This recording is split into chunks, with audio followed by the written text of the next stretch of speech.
So I'm Tejas Bouklas. I am a lecturer in the Department of Microbiology, Immunology, Molecular Genetics, or MIMG. I'm going to talk to you today about the use of collaborative groups in my research immersion course. And without further ado, I want to tell you why we have these research immersion courses. So about 10 years ago, the President's report on science and technology came out with this staggering statistic that kind of still holds true today. We still have a need for 1 million STEM graduates to meet the economic demands in the US. And one of the solutions proposed was we replace standard lab courses with discovery-based research courses, like CURES. So CURES stands for Course-Based Undergraduate Research Experience, and there are variations to this. There are many good cures out there. C-Phages is run by Howard Hughes, and Tenured is another one. So Phages refers to bacterial viruses that students go hunt for in soil, or students look for bacteria that can make antibiotics as well to hopefully cure this problem of superbugs and antibiotic resistance we have. So I'm going to tell you about one of the many cures I run. There's a few. I run 103 AL and BL are a 2-quarter sequence course in our department where students are immersing in virology research. So 48 students each quarter come work in teams of 4 to 5 on their own developed research questions. You can see examples of all the lab, all kinds of experiments they're doing both in wet lab and dry lab, so that's how the sequence works out. And they publish their own fake genome and build a poster together in this group. But this class is not immune to some of the inequities we see in authentic research experiences. In fact, it can be compounded in classes that require groups, like lack of diversity, lack of experience, knowledge, student stereotyping. Sometimes they have personal financial burdens that may make it hard for them to work in groups. So as instructors, we feel if we just build research groups that are very collaborative and mixed, that might alleviate some of these concerns. Makes total sense for instructors. Students are not sold.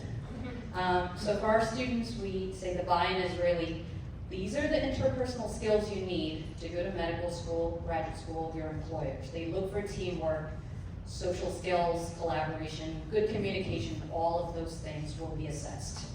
And so that settles it to the students, and running it as a class helps because we have grades at stake that we can implement. So we start with mixed groups. As an instructor, I survey my students. I build mixed groups on purpose to help account for that. Teams have to build an identity, a team name. They build a very extensive contract. They're answering questions we propose to them. How are you communicating? When are you meeting? All of those things go into it. I'm happy to show that contract if anyone wants to hear more later. But U Waterloo and UBC are really good resources for some of these to get started with. We do revisions mid-quarter and end of quarter before they move to the second quarter. The contract gets revised. There are team grades where there are individual components, so individually they come in prepared for a pre-lab, but as a group they collect data and analyze it together. And hopefully the entire team earns a collaborative grade, but if they don't, they get individual grades, and they know that. So this is how they build some of the interpersonal skills I mentioned. The fun one for me is the social skills. We came from the pandemic where students actually had not talked to their peers at all. They didn't know how to even sit together and say hello. And so one of the things that really helped is enforcing a team meeting and roles and having them be very structured where students are taking on roles like facilitator, process checker, swapping those roles out, building agendas, action items. Those roles, and I actually skipped one slide to say that I've tried team names and team contracts in like a 200-person class in the summer, so that aspect works really well in the life sciences course. So it's scalable in that sense. This too is scalable. In my 300-person micro class, discussion sections work well because they still work in teams of like 5, but they take on team roles, making everyone accountable for those more intimate meetings. So you can see them actually working by the bomb shelter. We go outside and try to find opportunities to meet because our classrooms are not always conducive to teams talking to each other.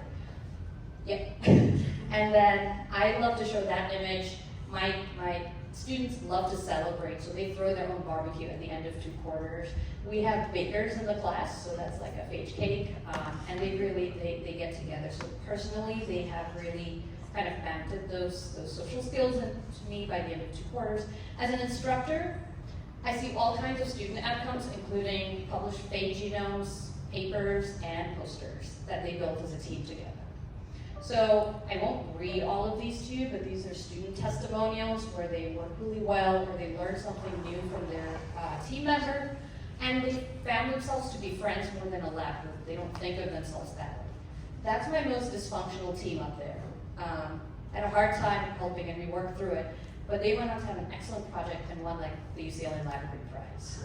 So this works after 2 quarters, and students really enjoy it. This also works because I have a great team. And we too have our differences, but we work on communicating. So having a lot of TAs and ULAs really kind of puts this cure and makes it workable and helps us build these truly collaborative research groups. Thank you.